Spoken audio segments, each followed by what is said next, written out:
الحمد لله نحمده ونستعينه ونستغفره ونؤمن به ونتوكل عليه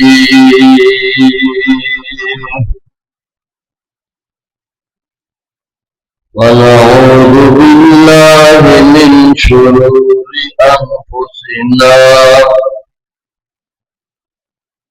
ومن سيئات أعمالنا من يهده الله فلا مضل له ومن يضلله فلا هادي له ونشهد أن لا إله إلا الله وحده لا شريك له ونشهد أن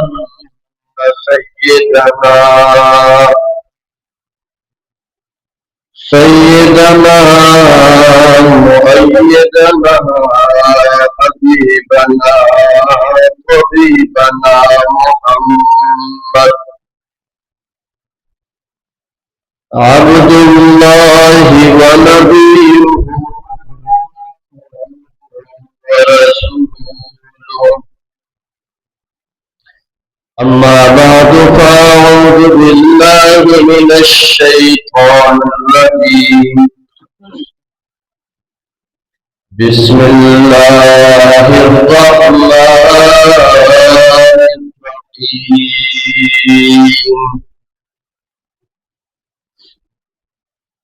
هو الذي أرسل رسوله بالهدى ودين الحق ليظهره على الدين كله وكفى بالله شهيدا محمد رسول الله والذين معه أشداء على الكفار رحماء بينهم تراهم ركعا سجدا يبتغون فضلا من الله ورضوانا صدق الله العلي العظيم قال النبي صلى الله عليه وسلم الله الله في أصحابه لا تتخذوهم غرضا من بعدي فمن أحبهم فبحبي أحبهم ومن أبغضهم فببغضي أبغضهم خير القرون قرني ثم الذين يلونهم ثم الذين يلونهم أو كما قال عليه الصلاة والسلام اللهم صل على محمد وعلى آل محمد كما صليت على إبراهيم وعلى آل إبراهيم إنك حميد مجيد اللهم بارك على محمد وعلى آل محمد كما باركت على إبراهيم وعلى آل إبراهيم إنك حميد مجيد.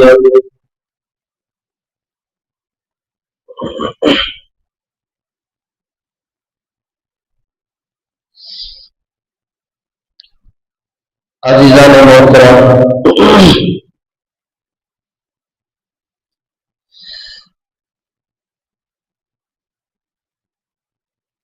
میں نے سورۃ الفتح کی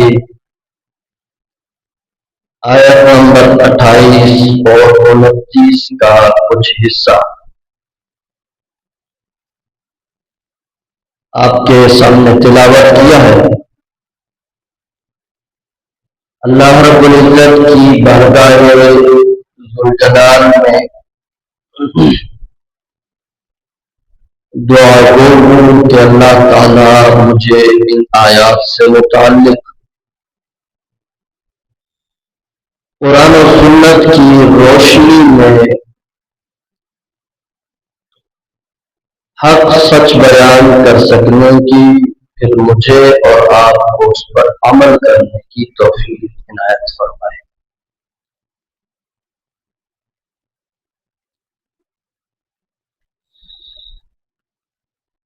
میرے دوستو،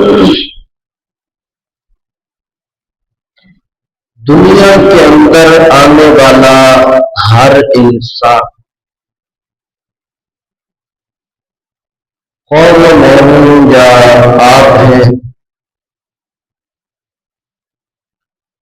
حتیٰ کہ بڑے بڑے علماء، صلحاء، اتقیاء، اذکیاء، ان کے لیے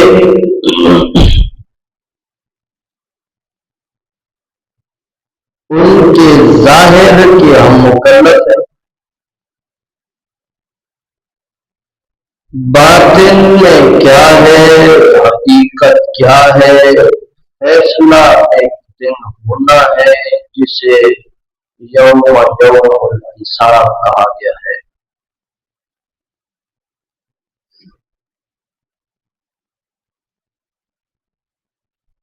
ہر ایک انسان کے ظاہر کو دیکھتے ہوئے اس کی اچھے کام کی تعریف اور اس کی ناپسندیدہ کام پر تنقید کی جا سکتی ہے۔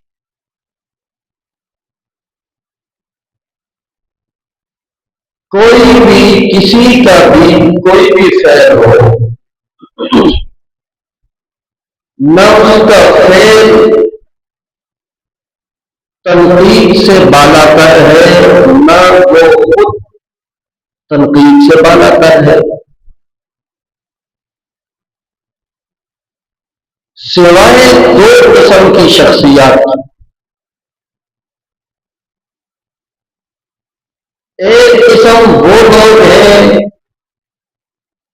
جن کے سر پر اللہ نبوت کا تاج سجاتا ہے، اللہ ان کو نبی بنا کر کے بھیجتا ہے، وہ امت کے لیے رہنما، راہبر، مقتدا بن کر کے آتے ہیں۔ ایک قسم وہ لوگ،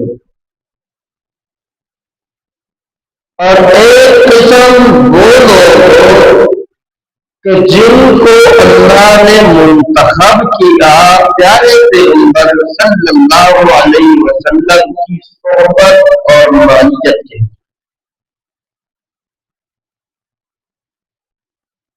اللہ رب العزت نے پیغمبر کے زمانے کے لیے بطور انتخاب کچھ ہستیاں پیدا کی، بطور انتخاب پیدا کر کے اللہ رب العزت نے انہیں محمد کریم صلی اللہ علیہ وسلم کے قدموں میں لایا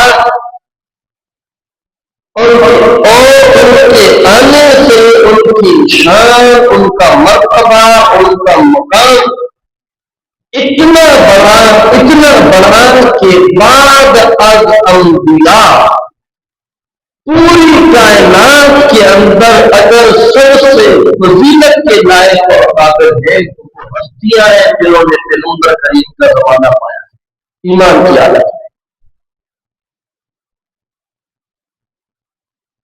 اس لیے اور یہ کیوں نہ ہو، یہ حقیقت میں محنت تھی پیارے پیغمبر صلی اللہ علیہ وسلم، اور اللہ نے اس محنت کو سنبھالا اور امت کے سامنے بطور نمونہ پیش کر دیا۔ محنت میرے نبی کریم صلی اللہ علیہ وسلم کی ہے، جماعت میرے نبی کریم صلی اللہ علیہ وسلم کی ہے، وہ جماعت جس کا بانی محمد کریم صلی اللہ علیہ وسلم ہو، وہ جماعت جس کی بنیاد محمد کریم صلی اللہ علیہ وسلم نے رکھی ہو، وہ جماعت کے جس کے اندر ساتھ دینے والا سب سے پہلے اپنا دوست ہو، اپنی بیوی ہو، اپنا چچا صاحب ہو، بہت مشکل ہو جاتا ہے۔ دنیا والے بندے کی صفات مان جائیں، اس کا ادب احترام شروع کر دیں، دوست کا ادب احترام نہیں کرتا، اس لیے کہ دوست کے ہر قسم کے حالات سے واقف ہوتا ہے۔ دنیا والے بہت بڑا شیخ الحدیث اور شیخ القرآن اور شیخ التفسیر اور علامہ القاری والقہر سمجھنے لگ پڑے، بیوی ادب احترام نہیں کرتی، بیوی کے سامنے وہی شوہر کی حیثیت ہے،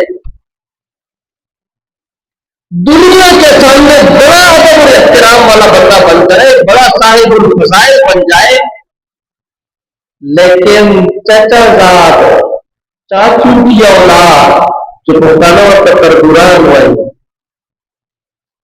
وہ کبھی بھی فضیلتوں کے قائل نہیں ہوتے، لیکن پیارے پیغمبر، ساری کائنات کے سردار پیغمبر محمد کریم صلی اللہ علیہ وسلم کی یہ نرالی شان تھی کہ آپ کی فضیلت اور نبوت اور رسالت کا سب سے پہلا قائل آپ کا دوست ابو بکر ہے، اور گھر میں آپ کی بیوی خدیجہ ہے، اور ساتھ دینے والا بچوں میں چچا زاد حضرت علی ہے۔ جس جماعت کی بنیاد دنیا کے عام قوانین سے بھی نرالی ہو، دنیا کی عام روٹین سے نرالی ہو، ابتدا تو ماننا پڑے گا یہ جماعت ابتدا سے لے کر کے انتہا تک نرالی شان والی ہے، نرالے مرتبے اور مقام والی ہے۔ اور اس کا ایک نمونہ قرآن پاک کے اندر سورۃ انعام کے اندر آیت نمبر 54 میں اللہ تعالیٰ نے ذکر کیا، فرمایا وَإِذَا جَاءَكَ الَّذِينَ يُؤْمِنُونَ بِآيَاتِنَا فَقُلْ سَلَامٌ عَلَيْكُمْ كَتَبَ رَبُّكُمْ عَلَى نَفْسِهِ الرَّحْمَةَ۔ توجہ کر میرا دوست، 7واں پارہ ہے سورۃ انعام میں، آیت نمبر 54۔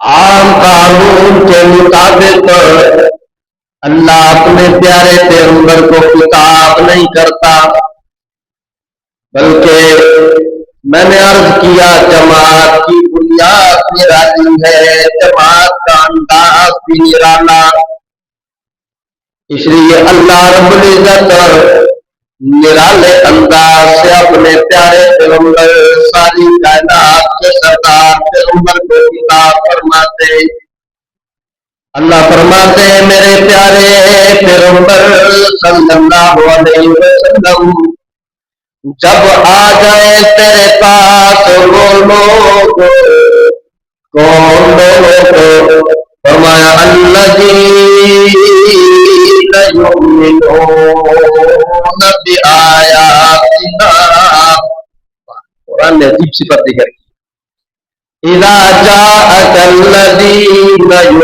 یؤمنون بآیاتنا جب تیرے پاس آ جائیں وہ لوگ جو ہماری آیتوں پر ایمان رکھنے والے ہیں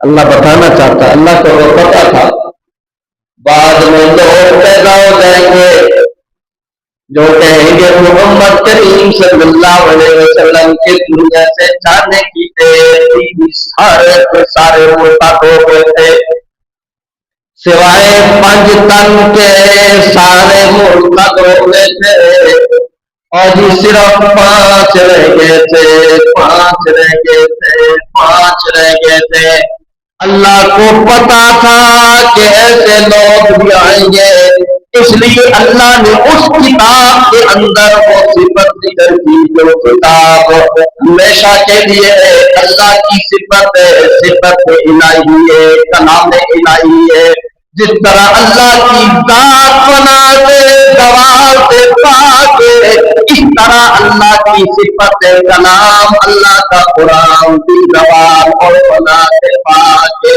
اللہ بھی ہمیشہ کے لیے ہے قیامت تک کے لیے اسی طرح ہمیشہ کے لیے قرآن بھی ہے اللہ اس کتاب کے اندر ذکر کرتا الذین یؤمنون بآیاتنا میرے پیغمبر کے پاس آنے والے وہ لوگ ہیں جنہوں نے اللہ کی آیتوں پر دل کا ایمان رکھا ہوا ہے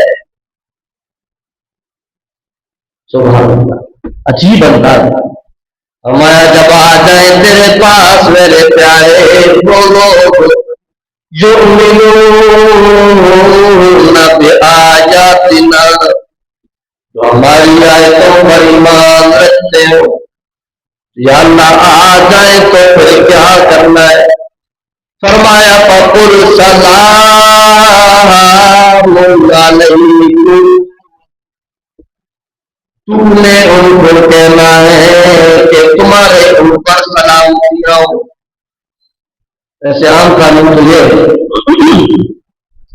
مجلس لگی ہو محفل کے اندر لوگ بیٹھے ہو باہر سے آنے والا کوئی بندہ آتا ہے تو سلام کرنا حق کس بندے کا ہے جو باہر سے آنے والا ہے جو طرح کے بیٹھے ہوئے بولو جو باہر سے آنے والا ہے چاہیے اسے کہ وہ آئے اور محفل والوں کو سلام کرے اور اسی کے تذکرہ ہے دوسری بات میں ہے کہ 2 بندے بیٹھے ہیں آپس میں تو بغیر سلام کے ان 2 بندوں کی مجلس میں شامل نہ آپ سلام کرو اگر وہ جواب دے دے تو سمجھ لو کہ ان کی طرف سے اجازت ہے مجلس میں شامل ہونے کی شامل ہو جاؤ اور اگر آپ نے سلام کیا اور انہوں نے جواب نہیں دیا تو سمجھ لو ان کی کوئی پرسنل بات ہے اپنی بات ہے ذاتی بات ہے آپ اس میں شامل نہ ہو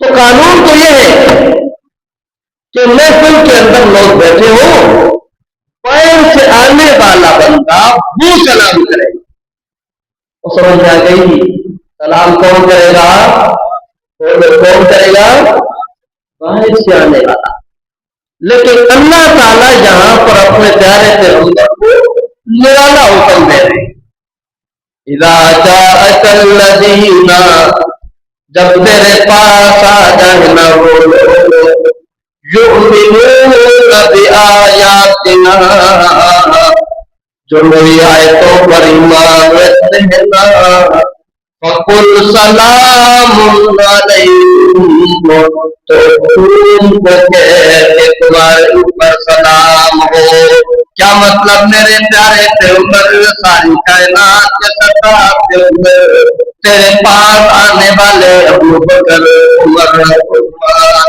علی اور تمام صحابہ کرام جو بھی آتا ہے اس نے تو آتے ہی آپ کو سلام کہنا ہی کہنا ہے، لیکن اس کے سلام کہنے سے پہلے میرے پیارے پیغمبر آپ ان کو عرش سے بھیجا ہوا اللہ کا سلام سنا دے،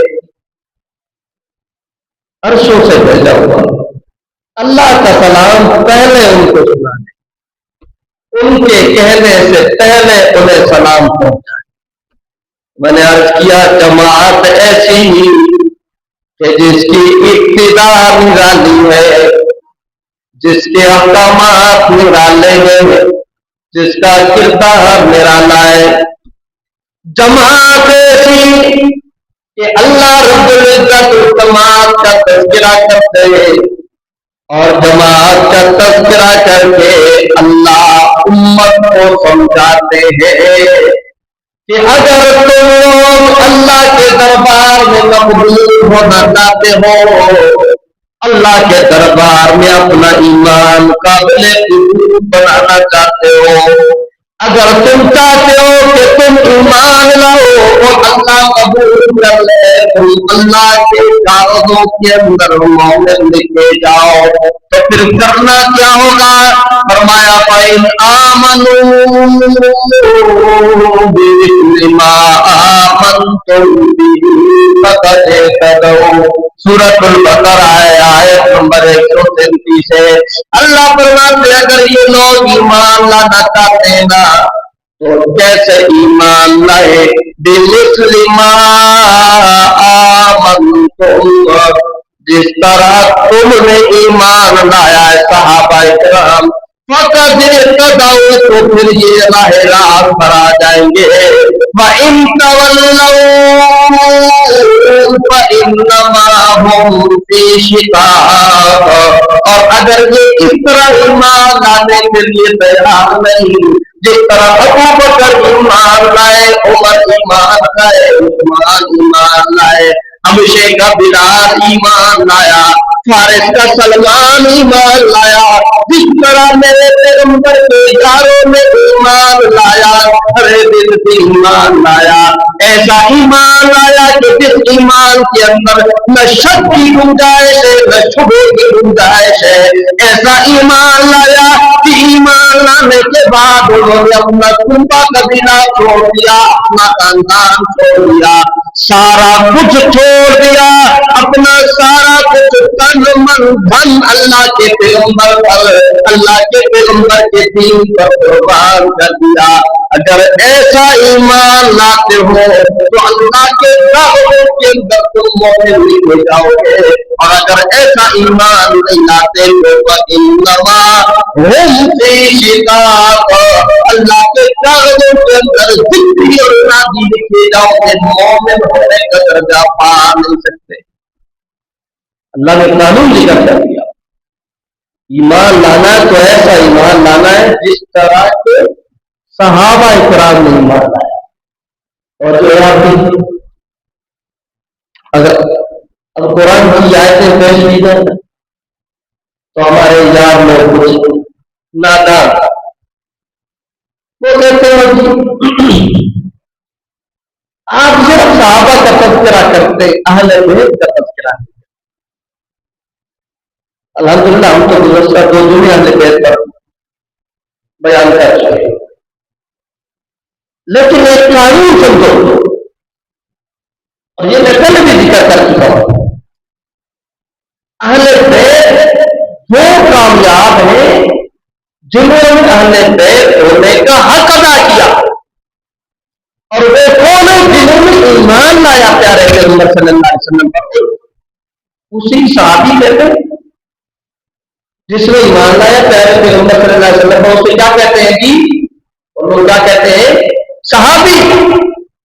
اور صحابی کے لیے تو پیغمبر کو دیکھنا بھی ضروری نہیں، صرف مجلس تالی من لقی النبی صلی اللہ علیہ وسلم فی حالت الایمان فہو صحابی، جس نے پیارے پیغمبر صلی اللہ علیہ وسلم کی ملاقات کر حالت ایمان میں، وہ صحابی بن گیا اور اس کی صحابیت موت آ رہی اسی حالت کے اوپر مر گئے. وصیت صحابی بات سمجھ میں آ گئی. حضرت عبداللہ ابن ام مکتوم ہے، نابینا ہے، نابینا، اور واقعہ مشہور ہے. عبداللہ ابن ام مکتوم پیارے پیغمبر صلی اللہ علیہ وسلم کا صحابی نابینا تھا. پیارے پیغمبر صلی اللہ علیہ وسلم کے پاس کچھ مکہ کے سردار بیٹھے ہوئے، پیارے پیغمبر صلی اللہ علیہ وسلم ان کو دعوت دے رہے ایمان کی. اور حدیث پاک میں آتا ہے کہ یہ عبداللہ ابن ام مکتوم یہ ڈنڈا ہاتھ میں پکڑا ہوا ہے اور نابینا جس طرح چلتا ہوتا ہے ڈنڈا لگاتے لگاتے آ رہا ہے. اور آتے آتے اسی بھی کیا پتا کہ پیغمبر کے محفل میں کون بیٹھا یا کون نہیں بیٹھا. کہتا علمنی کما علمہ اللہ تعالی، اے اللہ کے پیغمبر علمنی کما علمک اللہ، مجھے علم دے جس طرح اللہ نے تجھے علم دیا، مجھے سکھا جس طرح اللہ نے تجھے سکھایا. کچھ سوال لے کر کے آیا ہوں اللہ کے پیغمبر آپ کے پاس.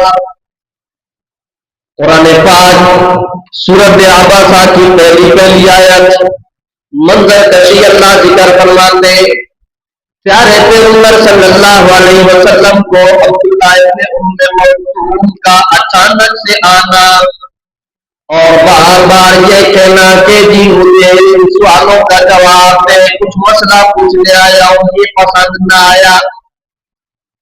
اس لیے کہ پیارے پیغمبر صلی اللہ علیہ وسلم کا ذہن یہ تھا کہ یہ تو اپنا یار ہے، اپنا ساتھی ہے، بعد میں آ جاتا نا، بعد میں سوال کر لیتا. میں سنا دل قریش کے ساتھ مصروف تھا، ان کے سوالوں کے جواب دے رہا تھا، ان کو ایمان کی دعوت دے رہا تھا. پیارے پیغمبر صلی اللہ علیہ وسلم کے ماتھے پر، پیارے پیغمبر کی پیشانی پر بل پڑے. پیارے پیغمبر نے ناگواری کا اظہار کیا. اللہ نے عرشوں پہ جبرائیل امین کو بھیجا، جا میرے حبیب پر قرآن کی آیتیں ہوگا. قرآن نازل ہوا. عبس وتولی ان جاءہ الاعمى، عبس وتولی، ماتھے پر اس کے بل پڑ گئے. بتولا، اور اس نے منہ پھیر دیا. اب مراد کہہ رہے تھے اللہ صلی اللہ علیہ وسلم، لیکن اللہ یوں نہیں کہتا بستا وتولیتا، تو نے ماتھے پر بل پر ڈال لیے، تو نے منہ موڑ لیا میرے بندے سے، اپنے صحابی سے. اللہ یوں نہیں کہتا، اسے محبت کا انداز کہتے ہیں.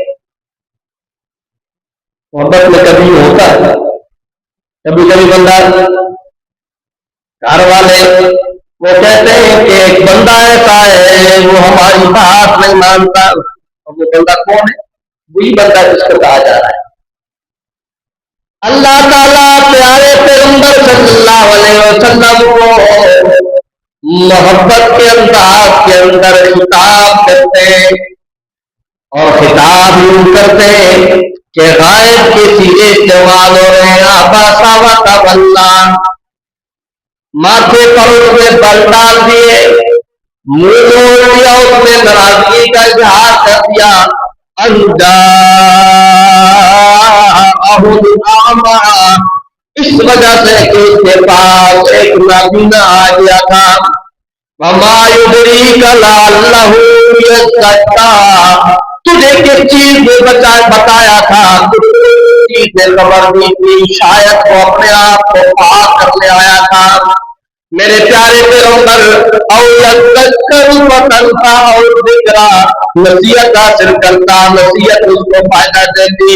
اما من استغنا، وہ بندہ کہ جس سے اس نے منہ موڑ لیا، اپنے آپ کو بے پرواہ کر دیا، فانت لہو تصدی، تو اسے غافل ہو رہا تھا اور جن کی طرف تیری توجہ تھی، ما علیک اللہ یزکا، اما من جاءک یسعی، جن کی طرف تیری توجہ تھی وہ غافل تھے، ایمان لانا نہیں چاہتے تھے، اور جو تیرے پاس آیا تھا جاءک یسعی، وہ دوڑتے دوڑتے بھاگتے بھاگتے طلب و طلب لے کر کے آیا تھا، وہو یخشی، اس کے دل کے اندر اللہ کا خوف، اللہ کا ڈر موجود تھا۔ نرالا انداز، نرالی جماعت، نرالا کلام، نرالا کتاب ہے۔ اللہ نے اپنے پیارے پیغمبر صلی اللہ علیہ وسلم سے ایسے انداز میں خطاب کیا کہ میرے پیارے ایسے تو مناسب نہیں تھا نا، اس لیے کہ انہوں نے تو ایمان قبول نہیں کیا تھا، یہ اگر نابینا تھا لیکن اس نے ایمان قبول کیا تھا، دل میں اللہ کا خوف تھا اور یہ طلب اور طلب لے کر کے آیا تھا، اس لیے میرے پیارے تیرے چہرے کے اوپر ناگواری کا آنا مناسب نہیں تھا۔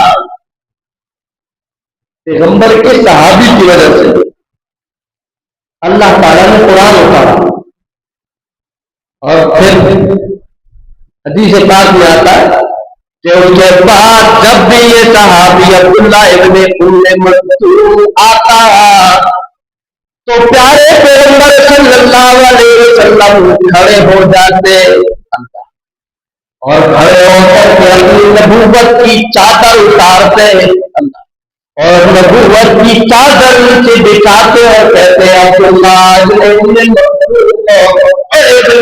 مکتوم کی چادر ڈالتے، اور پھر پیارے پیغمبر کہتے یہ وہ بندہ ہے کہ جس کی وجہ سے اللہ نے میرے ساتھ ناراضگی کا اظہار کیا تھا، اس کی وجہ سے اللہ نے قرآن اتارا تھا۔ پیارے پیغمبر اپنی چادر بچھا کر کے انہیں مکتوم کو بچھایا کرتے تھے۔ یہ شان ہے پیغمبر کے صحابی کی۔ سمجھو پیغمبر کے صحابہ عام شخصیات سے بیان کر رہا تھا کہ صحابی کے لیے پیغمبر کا دیکھنا ضروری نہیں، اب یہ نابینا ہے لیکن پیغمبر کا صحابی اور ایسا صحابی ہے کہ جس کی شان پر قرآن نازل ہوا۔ تو جس طرح پیارے پیغمبر صلی اللہ علیہ وسلم اپنی لخت جگر اپنی بیٹی حضرت فاطمہ صدیقہ طیبہ طاہرہ مومنوں کی ماں جنتی عورتوں کی سردار فاطمہ، اس کے لیے پیارے پیغمبر کھڑے ہو جایا کرتے تھے، پیارے پیغمبر اپنی نبوت والی چادر بچھایا کرتے تھے۔ اسی طرح پیارے پیغمبر صلی اللہ علیہ وسلم نے نبوت کی چادر ابن ام مکتوم کے لیے بھی بچھائی ہے۔ اسی طرح پیارے پیغمبر صلی اللہ علیہ وسلم نے عبداللہ ابن ام مکتوم کے آنے پر سیاہ فرمایا ہے ہو گئے عزت اور احترام کے لیے، جہاں پر آنے کا مرتبہ مقام اور کی فضیلت اور شان ہے وہ اپنی جگہ پر حق ہے، جہاں پر پیغمبر کے یار عبداللہ ابن ام مکتوم کی شان اور مرتبہ مقام ہے اپنی جگہ پر حق ہے، لیکن دونوں کے اندر مشترکہ چیز وہ صحابیت ہے۔ اگر فاطمہ کو شان ملی ہے تو وجہ سے ملی ہے کہ وہ پیارے پیغمبر صلی اللہ علیہ وسلم پر ایمان لانے والی تھی، اور اگر عبداللہ ابن ام مکتوم کو شان ملی ہے تو وہ بھی اس وجہ سے ملی ہے کہ اس نے پیارے پیغمبر پر ایمان لایا تھا۔ جماعت نرالی ہے، ابتدا نرالی ہے، جماعت کے احکامات نرالے ہیں اور جماعت کی شان نرالی ہے۔ اور سورۃ انعام میں ہم پڑھ چکے کہ میرے پیارے پیغمبر اذا جاءک الذین یؤمنون بآیاتنا، جب تیرے پاس والے بندے آئے نا تو ان ایمان والے بندوں کے لیے فقل سلام، آپ ان کو سلام کہیے، عرشوں والا سلام پہنچائیے۔ یہ سلام کہیں گے لیکن ان کے سلام کے کہنے سے پہلے انہیں اللہ کا سلام ان پر پہنچا دیجیے۔ نرالا انداز۔ اور ایک اور مقام قرآن پاک کا سورۃ بقرہ کی ابتدا ہے، اللہ رب العزت ذکر فرماتے ہیں منافقوں کی صفتیں، آیت نمبر 13 ہے۔ اللہ تعالیٰ ذکر فرماتے ہیں منافقوں کے بارے میں کہا گیا اذا قیل لهم آمنوا کما آمن الناس۔ ایک آیت سورۃ بقرہ کی ہم الگ پڑھ چکے کہ ایمان کا معیار صحابہ کرام ہے۔ ایک خصوصی طور پر اللہ نے اس وقت اس زمانے کے منافقوں کو خطاب کیا۔ جب کہا جاتا ہے منافقوں کو آمنوا کما آمن الناس، ایمان لاؤ اس طرح جس طرح پیغمبر کے یاروں نے ایمان لایا۔ علماء جانتے ہیں یہاں پر الناس معرف باللہ، اور جس وقت منافقوں کو کہا جا رہا ہے کہ ایمان لاؤ جس طرح کے لوگ ایمان لائے، اس وقت ایمان لانے والے کون تھے؟ کون تھے؟ صحابہ کرام تھے۔ اس لیے تمام مفسرین کا اتفاق ہے کہ یہاں پر الناس سے مراد صحابہ، جس طرح کے صحابہ نے اخلاص کے ساتھ ایمان لایا اور ایسے اخلاص کے ساتھ ایمان لایا کہ پھر اس ایمان کے اندر کوئی گنجائش نہیں چھوڑی۔ حضرت ابو بکر کا واقعہ مشہور ہے۔ حضرت ابو بکر کے سامنے ان کے والد سے جنہوں نے ایمان ابھی قبول نہیں کیا تھا، پیارے پیغمبر صلی اللہ علیہ وسلم کے سامنے پیارے پیغمبر صلی اللہ علیہ وسلم کے بارے میں انہوں نے کچھ نازیبا کلمات کہہ دیے۔ حضرت ابو بکر نے تھپڑ ماری اور باپ کو نیچے گرا دیا۔ فیصلہ آ گیا پیارے پیغمبر صلی اللہ علیہ وسلم کے پاس، ابو بکر کیا ہو گیا تجھے باپ کو کیوں تھپڑ ماری؟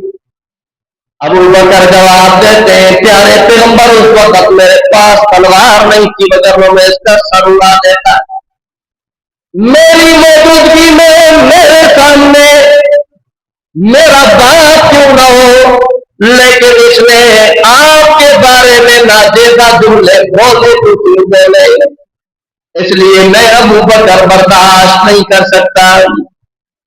بدر کا واقعہ مشہور ہے۔ عبد الرحمن ابن ابی بکر ابھی مسلمان نہیں ہوئے تھے، بدر کے اندر جنگ کے لیے آئے تھے۔ حضرت ابو بکر جنگ کے بعد ملاقات ہوئی، جب وہ ایمان لے آ چکے تھے، اس کے بعد انہوں نے کہا ابا جی 2-3 مرتبہ آپ میرے آگے آئے لیکن میں پیچھے ہٹ گیا کہ میرا ابا ہے میں کچھ کہتا نہیں۔ ابو بکر کہتے ہیں عبد الرحمن تجھے پتا نہیں میں نے پورے جنگ کے میدان کے کئی مرتبہ چکر لگائے، تجھے ڈھونڈتا رہا کہ مجھے نظر آئے نا میں تیری گردن اڑا کر کے رکھ دوں۔ یہ کھڑا ایمان تھا۔ انہوں نے ایمان لانے کے بعد رشتے ناطے نہیں دیکھے، باپ تھا تو اس کو قربان کیا، بیٹا تھا تو اس کو قربان کیا، لیکن اللہ کے پیغمبر پر ایمان لانے کے بعد انہوں نے ذرہ برابر بھی ایسی کمی کوتاہی نہیں کی جس کی وجہ سے ان کے ایمان پر شک کیا جا سکے۔ حضرت ابو ہریرہ رضی اللہ تعالیٰ عنہ نے ایمان قبول کیا تو ماں نے کہا ابو ہریرہ ایمان لے آیا ہے، مجھے اللہ کی قسم ہے نہ سر پر دوپٹہ رکھوں گی نہ کھاؤں گی اور نہ پیوں گی جب تک تم نے جو ایمان لایا ہے اس سے انکار نہ کر۔ اس وقت تک نہ کھاتی ہوں نہ پیتی ہوں، نہ سر پر دوپٹہ رکھتی ہوں۔ حضرت ابو ہریرہ کہتے ہیں میں آیا پیارے پیغمبر صلی اللہ علیہ وسلم کی خدمت میں، اللہ کے پیغمبر کروں تو کیا کروں، ماں ہے، ماں کی محبت بھی الگ سے، ماں ہے اور ماں کہتی ہے کہ ایمان چھوڑ دے، نہ کھاؤ گی نہ پیوں گی۔ پیارے پیغمبر صلی اللہ علیہ وسلم نے حضرت ابو ہریرہ کو کہا ابو ہریرہ کیا کیا جا سکتا ہے، اسلام کا کوئی اور حکم تو نازل نہیں ہوا، دنیا کے معاملات میں ان کے ساتھ اچھائی کر دعوت دے، سمجھا بات سمجھا۔ 3 دن گزر جاتے ہیں، حضرت ابو ہریرہ آ رہے جا رہے آ رہے جا رہے، پریشانی ہے اور ماں نہ کھاتی ہے نہ پیتی ہے۔ تیسرے دن ابو ہریرہ ماں کو کہتے ہیں ماں جی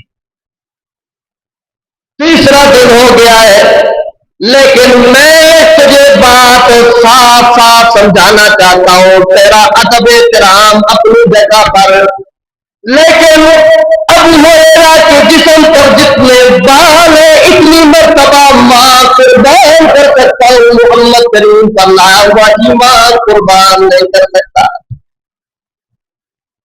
قربان ہو جائے گا، تجھے قربان کرنے کے لیے تیار ہو۔ اور یہ الفاظ کہہ کر کے ابو ہریرہ توڑتے روتے روتے آتے پیارے پیغمبر صلی اللہ علیہ وسلم کی مجلس میں۔ اے پیارے پیغمبر صلی اللہ علیہ وسلم سخت الفاظ کے آیا ہوں، برداشت نہیں ہوتے، کیسے کیسے الفاظ کے آیا ہوں، لیکن آپ کی محبت کی وجہ سے، ایمان کی وجہ سے اب اللہ کی بارگاہ میں دعا کیجیے گا کہ اللہ میں ایمان کا دل ان وجہ سے الفاظ کی وجہ سے محروم کر دے۔ پیارے پیغمبر صلی اللہ علیہ وسلم کو بھی عجیب سا لگا، پیارے پیغمبر نے ہاتھ اٹھائے اور ہاتھ اٹھا کے دعا کی اللہم اہدیہم ابی ہریرہ، اے اللہ ابو ہریرہ کی ماں کو ہدایت دے دے۔ جب پیارے پیغمبر ہاتھ اٹھا کے دعا کر رہے تھے، ابو ہریرہ نے پیارے پیغمبر صلی اللہ علیہ وسلم کی چہرے کی کیفیت دیکھی، دوڑتا ہوا ابو ہریرہ واپس پہنچا اپنے گھر کی طرف۔ کسی نے کہا کیا ہوا، ابھی تو آیا ہے دوبارہ کیوں جا رہا ہے؟ ابو ہریرہ جواب دیتے میں دیکھتا ہوں کہ میرے گھر میں میں پہلے پہنچتا ہوں یا محمد کے نور کی دعا پہلے پہنچتی ہے۔ یقین تھا، ایمان تھا پیارے پیغمبر صلی اللہ علیہ وسلم۔ پہنچے تو گھر سے آواز آئی کہ ابو ہریرہ بھی تھے، ماں غسل کر رہی تھی اور ایمان قبول کر لیا۔ ایسا سچا اور تگڑا ایمان صحابہ اکرام کا، ایسا خالص اور مخلصانہ ایمان۔ اس لیے اللہ فرماتے ہیں اذا قیل لهم آمنوا، جب ان منافقوں کو کہا گیا کما آمن الناس، ایسے ایمان لاؤ جس طرح پیغمبر سے یار نے ایمان لایا، ابو بکر نے ایمان لایا، باپ کو چھوڑ دیا، اولاد کو چھوڑ دیا، عمر نے ایمان لایا، مکہ کی سرداری چھوڑ دی، عثمان نے ایمان لایا، سارے لوگوں کے تانے برداشت کرنا قبول کر لیے۔ ابو ہریرہ نے ایمان لایا، بلال حبشی نے ایمان لایا، اس طرح کھڑا ایمان لے آؤ۔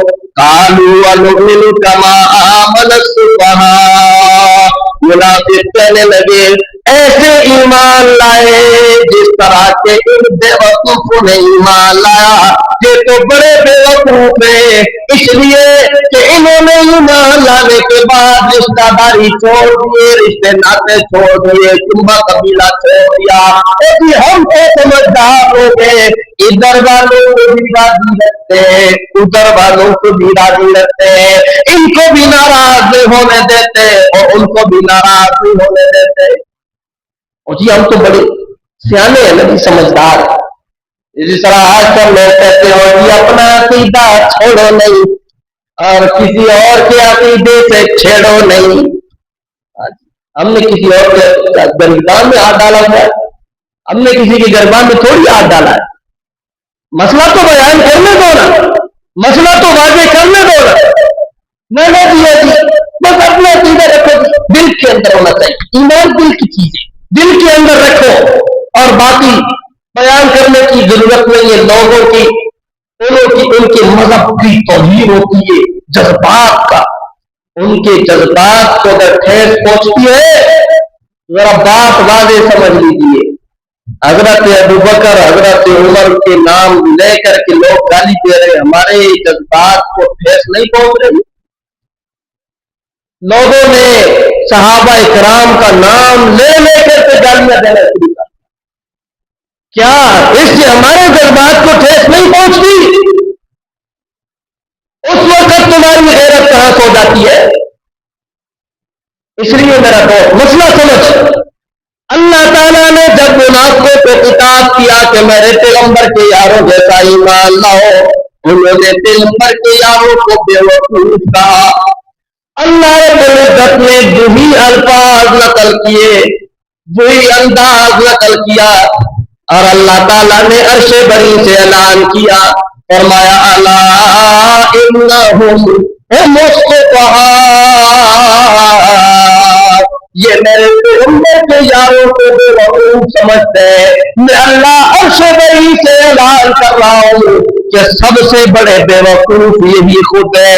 انہوں نے بے وقوفی اختیار کی ہے, اس لیے کہ منافق بندہ, دو چہروں والا بندہ, دو رخا بندہ, وہ کسی کا بھی اپنا نہیں ہوتا, اسے کوئی اپنا نہیں سمجھتا. جب اس پر آتی ہے نا تو یہ کہتا یہ اس کا ہے, وہ کہتا یہ اس کا ہے.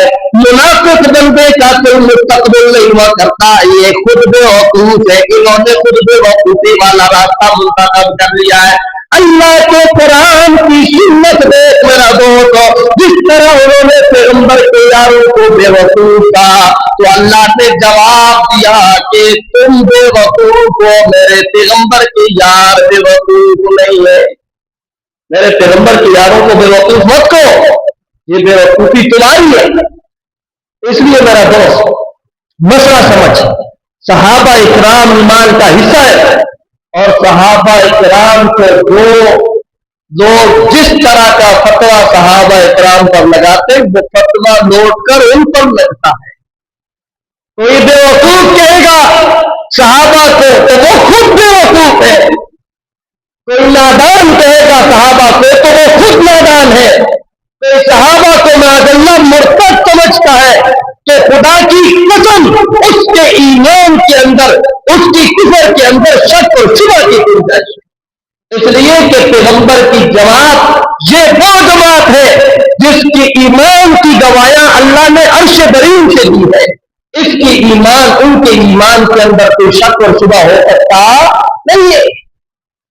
قرآن کی 20 آیتیں دیکھیں, 20 آیتیں دیکھیں,